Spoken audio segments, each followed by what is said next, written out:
Praise the Lord. Anybody stressed? I feel that. And I want you to take just a moment to decompress. Because here's the thing. God knew you'd be here, dealing with what you're dealing with, surviving what you're surviving, fighting the battle that you're fighting. And his plan goes straight through it all. He saw this before it got to you, before it happened, before it occurred, and he included all of this in his plan. The stuff that went wrong that you didn't expect, it's all a part of his plan. The things that you think held you up, it's all a part of his plan.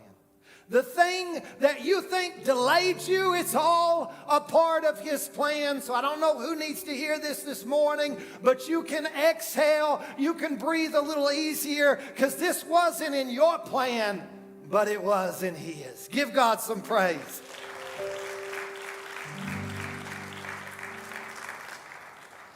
Now that was free. It's not a part of the sermon. Just a little fortune cookie for you. It's not a fortune cookie. It's something else.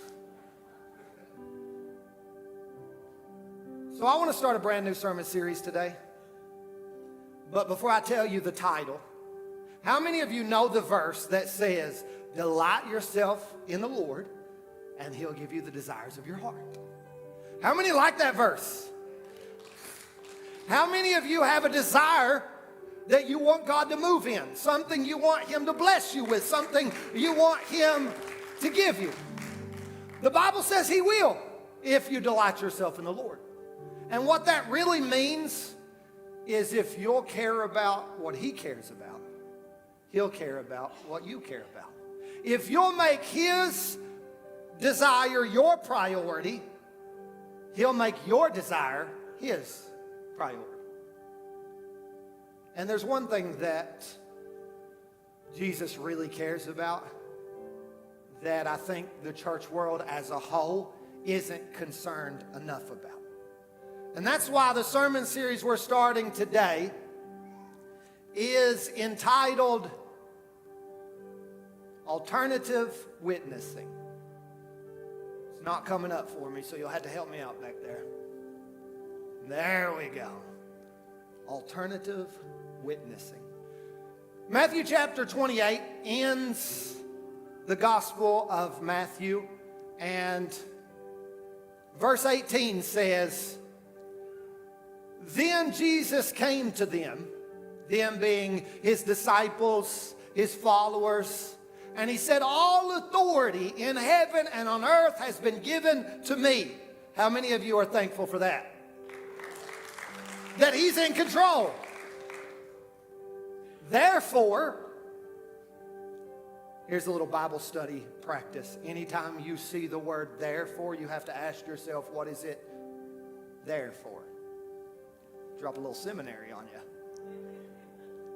He said, all authority has been given to me. Therefore, your appropriate response should be, go and make disciples of all nations, all cultures, baptizing them in the name of the Father and of the Son and of the Holy Spirit, and teaching them to obey everything I've commanded you. And surely I am with you always to the very end of the age. Right before Jesus ascends into heaven, after his resurrection, after he reveals himself to 500 people, right before he disappears into the clouds, he gives us one job, one goal, one objective, one mission, and that is the Great Commission. Notice that it's not the Great Suggestion. It's the Great Commission. It's something that he wants us all to do. It's something that he wants us all to focus on. The fact that this was the last thing Jesus said in this gospel tells us that it's important to him that we share what he's done in our lives with other people. It's important that we share what he's done in our lives so that he may have an opportunity to do for them what he's done for us. But unfortunately, over the last couple of decades, the church world hasn't been great at this. Recent studies have shown that 95% of believers will never lead anyone to Jesus.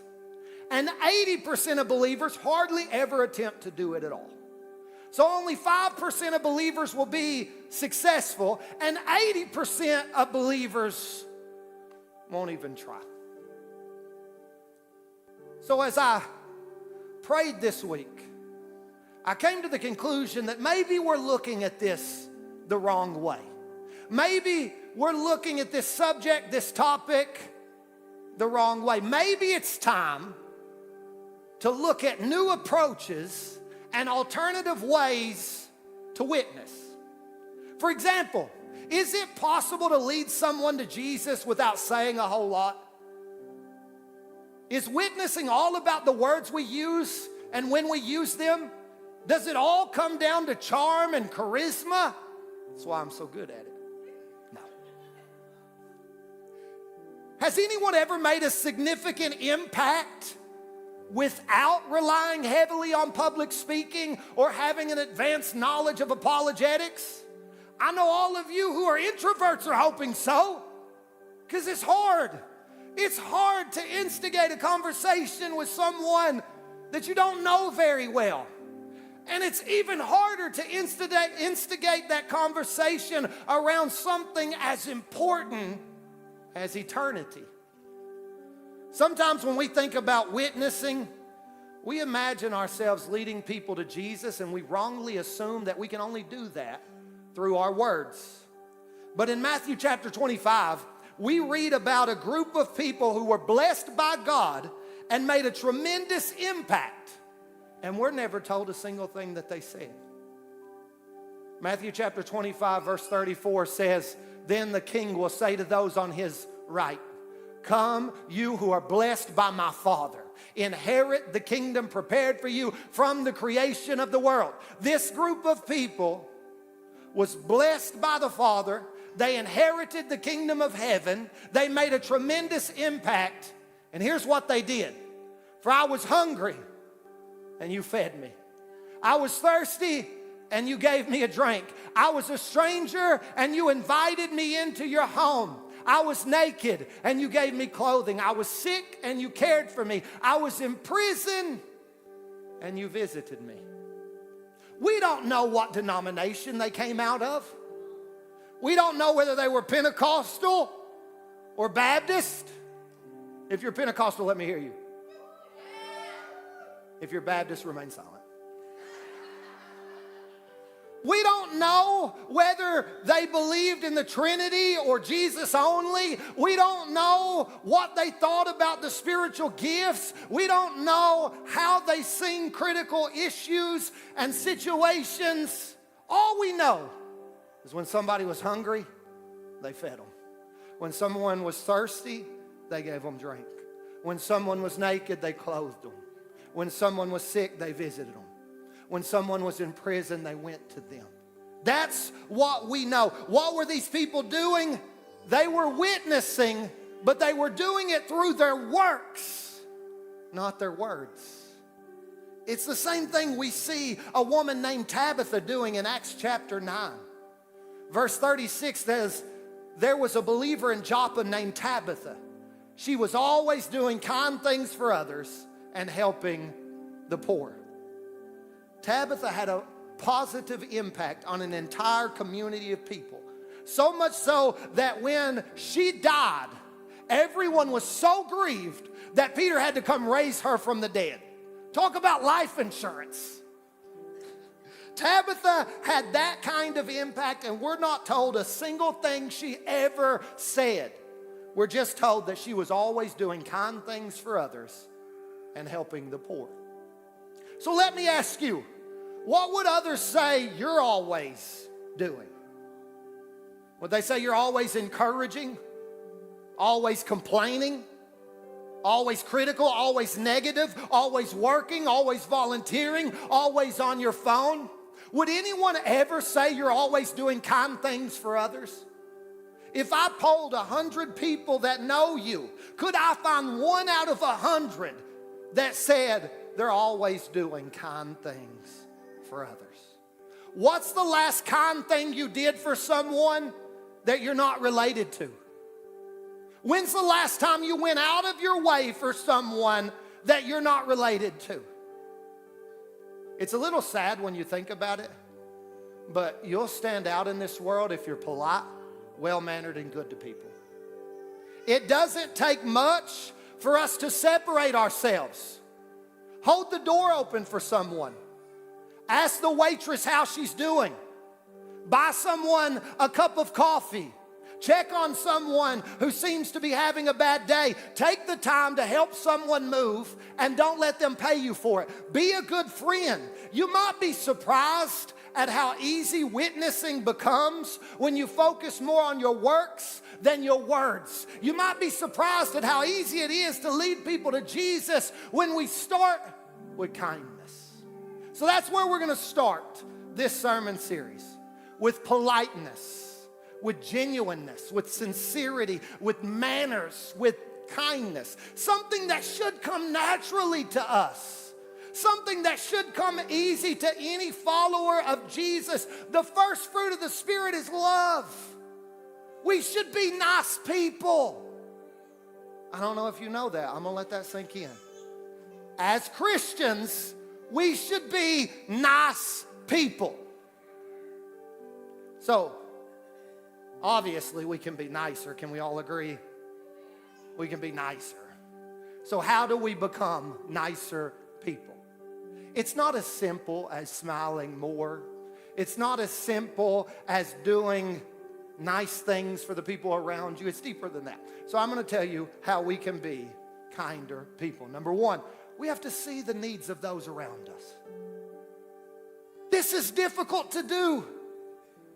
This is difficult to do in our generation because we live in a self-obsessed culture. You know, cameras have been around for over 200 years, and we're the first generation to turn the camera around on ourselves. Every other generation took pictures of other people and landscapes and things. We are the first generation that was more interested in taking pictures of ourselves. Let's do a little experiment. When you leave here today, get on your social media and try to figure out what percentage of your pictures is of you. Let's try to tally up and see what percentage of our pictures is of us. Now, I've already did it. I don't want your messages. I know I got to correct it. It's not as bad as you think, but it could be better. We live in a self-obsessed culture. And if we spend our time focused on ourselves, it's easy to not notice what's going on in the lives of those around you. It's easy not to see the tear in their eye. It's easy to not hear the pain in their voice. It's easy to not notice the burden on their shoulders. It's easy to not notice how they're off, how they're acting different. If we spend our time focused on ourselves, it's easy to not notice what's going on in the lives of those around us.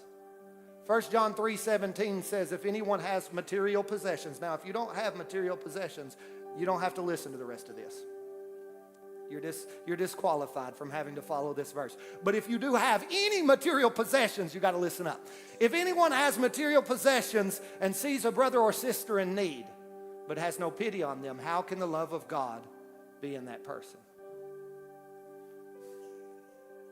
Sometimes our problem is not that we see and choose not to help. It's that we don't see at all. Our problem is not always that we see and choose not to help. It's that sometimes we don't see it all. We don't look up to see what's really going on. We don't look up to see what's really happening all around us. Our schedules are so full and our minds are so occupied that it's easy to miss opportunities to impact other people. It's easy to walk right past opportunities to impact other people. We're trying to survive our own storms. We're trying to take care of our own families, pay our own bills, raise our own children, make our own marriage work. We're trying to find a balance between responsibility and recreation. We're trying to check off all the boxes, follow through on all the commitments, fulfill all the obligations. We try to go to the gym and eat right and take care of ourselves. Well, some of us try harder than others, but generally speaking, we try. And then we try to find time for things that we enjoy doing: golf, the lake, a cruise, 10 cruises.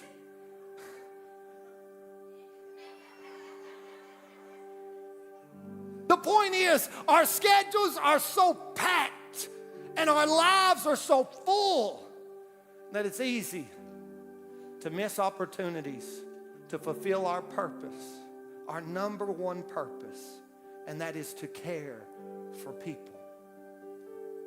So, if we're going to be more caring, we have to find a way for our lives to be less cluttered. Remember this rule: the slower you go, the more you'll see. Hurry is incompatible with kindness. When Paul described love in 1 Corinthians chapter 13, the first thing he said is love is patient. You can't even get to love is kind until you deal with the phrase love is patient. Love takes time. Hurry doesn't have time. So if we're going to make an impact for Jesus, if we're concerned about that, if that's something important to us, if we're going to make an impact for Jesus by helping other people, we have to slow down so that we can actually see the needs of those around us. Then the second thing we have to do is we have to sympathize with people's pain. We all have what's called mirror neurons in our brain. And these neurons allow us to feel the emotions of other people. This is why you can sit in the living room and watch a movie and feel the emotions of the main character. Even though you know that it's not really happening, even though you know, I don't know what that is. Just ignore it. Even though you know that it's not really taking place, the neurons in your mind are still firing. And so you feel it. That's why I get fired up every time I watch a Rocky movie. I know he's not really fighting Apollo Creed, but I'm in my living room. Let's go, get some. Take down the Russians. Boo, communism. Like, I feel it. It's because of those neurons. It's because they're firing in my brain. So we all have the biological capacity to feel sympathy. We all have the ability to do it. But sometimes we don't. And so if we're not as sympathetic as we should be, how do we get better at it? How do we get better at showing sympathy? One way is to listen. Look at your neighbor and tell them, listen. Listen, Linda. Listen. If you'll try to listen to where someone is coming from, you'll have a whole lot more sympathy for where they are. You'll have a whole lot more sympathy for where they are because you won't just be looking at how far they have to go. You'll be looking at how far they've already come. Progress is measured by the distance between where we started and where we are. And I don't know if you know this, but you're going to know it before you leave today. Everyone doesn't start at the same place in life. There was a youth pastor who took a bunch of teens out into a park and he said, we're going to race. And the winner of this race is going to win $100. So he lined them all up. And he said, before we start, I'm going to make a few statements. And if these statements apply to you, I want you to take 2 steps forward. He said, take 2 steps forward if your parents are still married. Take 2 steps forward if you had a father figure in the home. Take 2 steps forward if you had access to a private education. Take 2 steps forward if your parents paid for a tutor growing up. Take 2 steps forward if you never had to worry about your cell phone bill being shut off, or your cell phone being shut off, your cell phone bill being paid. Take 2 steps forward if you never had to help mom and dad with the bills.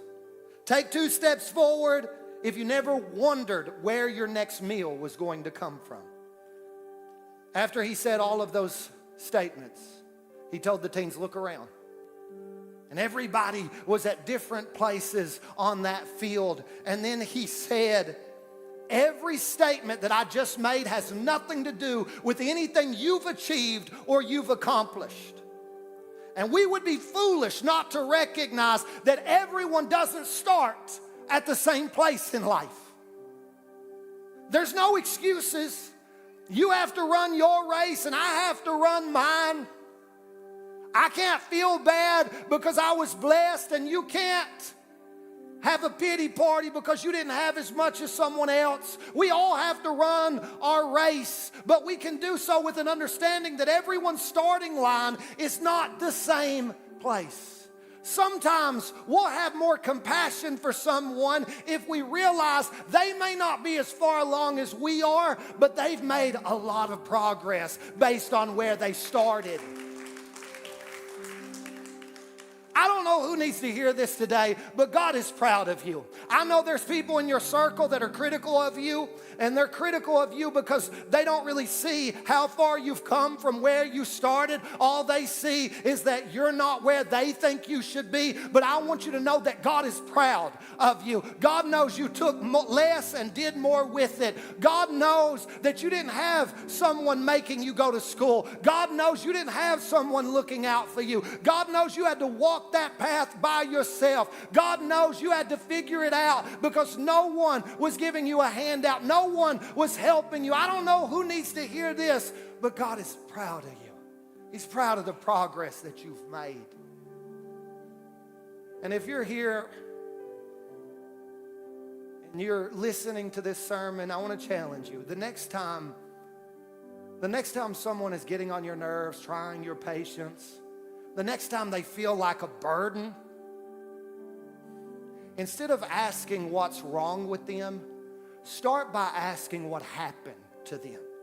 You might find that it's easier to have sympathy for people if you'll listen to their stories instead of judging them based off a single scene of their life. We'll have more sympathy if we'll listen to where someone's coming from instead of just judging them based on where they are.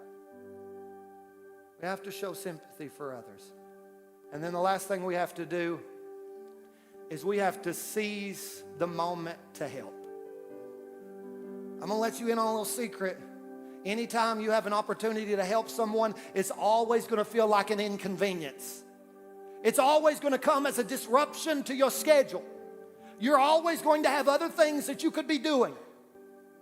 It will always require you to sacrifice in some way. So we have to seize the moment to help. We have to be intentional. If you're not intentional, you won't help a lot of people. If you're not looking for the chance, you won't help a lot of people. So we have to seize the moment to help. We have to show kindness whenever the opportunity arises, whether we feel like it or not. I want to let you in on something that's going to change your life. It's easier to act your way into a feeling than it is to feel your way into an action. You didn't get it. It's all right. Married couples, pay attention to this. Oh, we fell out of love. Well, it's easier to act your way into a feeling than it is to feel your way into an action. If you'll act like you love them before you know it, you'll start to feel like you love them. It's easier to act your way into a feeling than to feel your way into an action. So if you see someone in need, do what you can to meet their need. And most of the time, you can do more than you think you can. We're really good at tricking ourselves into believing that we can't. That's why when I go to the gym, I write down the weight that I lifted and the number of reps. Because the next week I come in and then I challenge myself. No, you can do 20. You did it 7 days ago. You can do 20. You can actually do 21. Because we can always do more than we think we can do. We can run further than we think we can run. We can give more than we think we can give. In fact, if God causes you to cross paths with someone in need, it's usually because you have something they need, whether you realize it or not. A few weeks ago, there was a man that stopped by the church while I was working. And he introduced himself, and we began to talk. And through the process of that conversation, I found out that there was a need in his life. And that need was $50 in gas. So I stopped what I was doing, and I followed him to the gas station, and I put $50 in his car. And while I was pumping the gas, he told me that he was actually sent to our church by another church. And I don't know whether that other church had $50 or not. I'm assuming they did.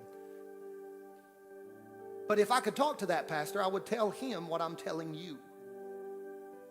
If God causes you, in his sovereignty, if God causes you to cross paths with someone in need, it's usually because you have something they need. Yes, it's easier to let someone else deal with it. Yes, it's easier to let someone else worry about it. Yes, it's easier to pass it along. But if God in his sovereignty allowed you to cross paths with that person, it's usually because he wants you to do something to impact them. He wants you to do something to contribute to their life.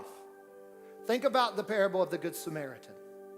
When he saw the man lying half dead on the side of the road, he didn't have a first aid kit. He didn't have gauze.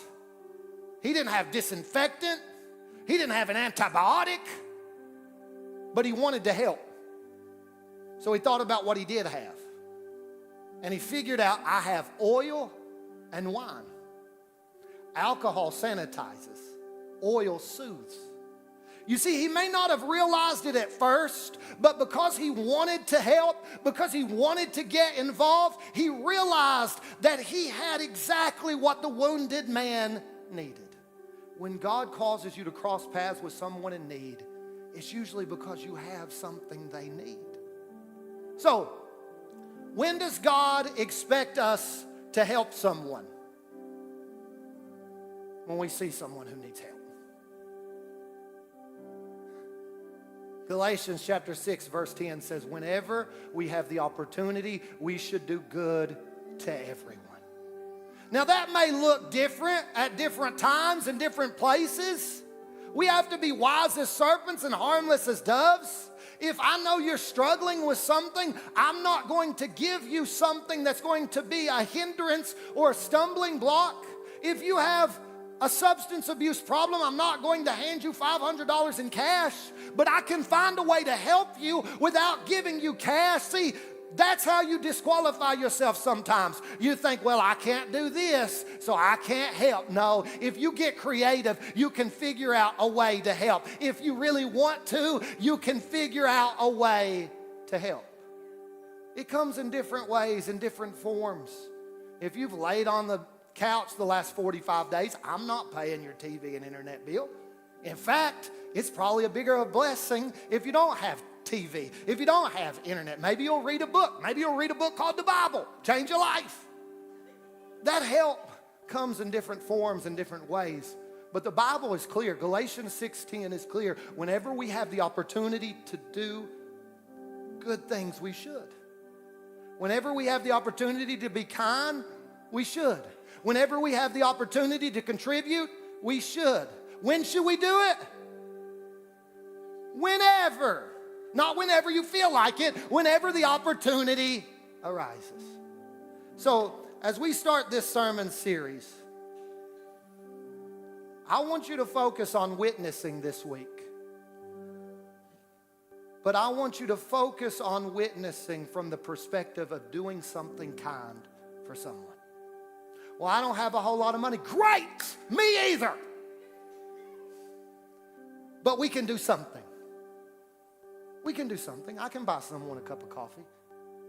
I can pay for their biscuit when they're in the drive-thru behind me. If you're like me, sometimes you got to check. I'd like to pay for the car behind. Oh, gosh, they got a lot. Like they're feeding an army. The other car behind me. The other one. I didn't mean that one. They bought 37 biscuits. I can't pay for 37 biscuits. The other one. Yeah, that Happy Meal, that sounds better. You could do something, though. Leave someone an encouraging note on their car. Call someone, let them know, I was thinking about you. You doing all right? That elderly man in your neighborhood, help cut his grass. You know that family's moving. Show up to help and don't allow them to compensate you in any way for it. I want you to focus on witnessing, but I want you to focus on it from this perspective of only doing something kind. Don't focus on initiating a conversation. I don't want anybody in here this week to walk up to anybody else and say, do you know the Lord? Do you know Jesus as your Lord and Savior? I don't want you to walk up to anybody this week and say, you got to turn or burn. That's your two options. Stop being weird. If we as Christians will stop being weird, we can accomplish so much more. It's socially awkward. In fact, show me you care, and then I'll care about what you got to say. Show me that you care about the needs in my life, and then I'll care about what you got to say. There was a reason that before Jesus preached a sermon, he would feed, he would heal. He was meeting needs. And then they were all ears and ready to listen. So, don't force a conversation. Just let your light shine by helping others and just see what happens. You might be surprised at how effective you can be in witnessing when you start with your works instead of your words. So as the worship team comes, I opened up this sermon with the verse that says, delight yourself in the Lord and he will give you the desires of your heart. If you prioritize his desire, he will prioritize your desire. And there's nothing that Jesus cares about more than impacting people with the gospel. There's nothing that he cares about more than changing lives with the truth. So how much do you care? How important is it to you? Maybe the reason that he hasn't prioritized your desire is because you haven't prioritized his. And he doesn't want to give you what you're asking for without you being in a place of strong relationship with him. Because if he does, the blessing won't be a blessing, it'll be a curse. There's certain things you can't get out of the wilderness without learning. There's certain lessons you can't walk out of the wilderness without learning. Because if he lets you walk out of the wilderness without learning that lesson, the promised land won't be a blessing, it'll be a curse. So prioritize his desire this week. And his desire is to impact people with the truth of the gospel. And you don't have to know a lot of philosophy or revelation or apologetics. You don't have to know a lot of big verses or what that one thing in Revelation means. Stop focusing on those things and just focus on doing kind things for others, like Tabitha. Focus on being there for people in need, like the group of men in Matthew chapter 25. You might find out it makes a huge impact. It makes a tremendous difference. If you would stand to your feet. If you're here today and you're saved, this is a serious topic. It's a serious subject, but it's hard to get the church world to care about it because we live in such fast-paced lives. We live with such full schedules that it's easy to just set this to the side. But this is why we're here. This is our reason for still being on earth. We got to make a difference. So if you're here and you're saved, Whether you do it up here at the altar or you do it at your seat, I want you to have a conversation with Jesus right now about how you can have a greater desire to impact people, how you can have a greater desire to lead people to Him. If you're here and you're saved, go ahead and do that now, whether you do it up here or you do it at your seat.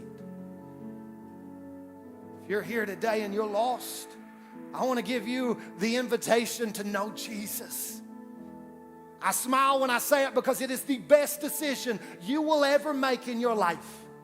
He is a friend that sticks closer than a brother. He is always in your corner. He never gives up on you. He never writes you off. He never turns from you. He will be patient while you grow. He will be patient while you develop. He has a plan for you. He loves you unconditionally. Nothing you ever do will cause Him to love you less or cause Him to love you more. In one place, Jesus said, I am the way, the truth, and the life. Jesus is life. So I'm inviting you to realize how good life can be by starting a relationship with Jesus Christ. If you're here today and you're lost and you want to make that decision, I want to invite you to come now. Whether you do it up here at the altar or you do it at your seat,